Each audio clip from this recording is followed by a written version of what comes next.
ભરૂચના ઝઘડિયામાં 10 વર્ષની બાળકી સાથે દુષ્કર્મની ઘટના બની છે, જેમાં નરાધમ આરોપીએ વિકૃતિની તમામ હદ વટાવી છે।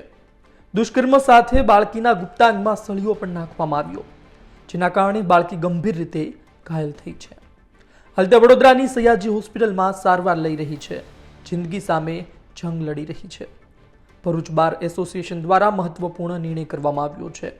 આ અંગે ભરૂચ બાર એસોસિએશનના પ્રમુખ પ્રદ્યુમનસિંહ સિંઘાએ શું કહ્યું, સાંભળો।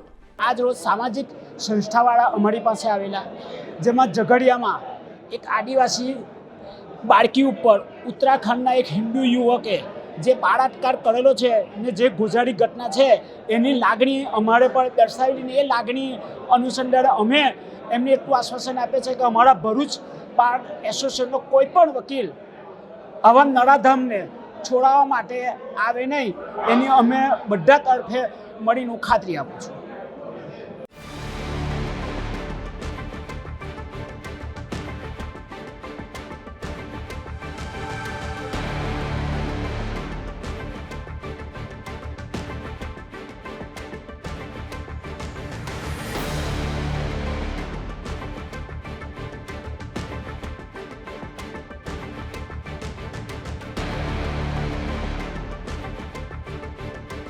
ભરૂચ પોલીસે પણ આ જઘન્ય અપરાધમાં સીટની રચના કરી છે।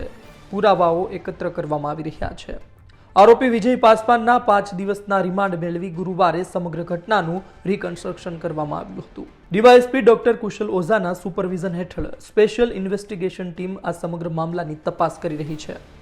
ભરૂચ બાર એસોસિએશનની જાહેરાત બાદ નરાધમની મુશ્કેલી વધતી જોવા મળી રહી છે। સંવાદદાતા વિકી જોશીનો અહેવાલ, ગુજરાત તક, ભરૂચ।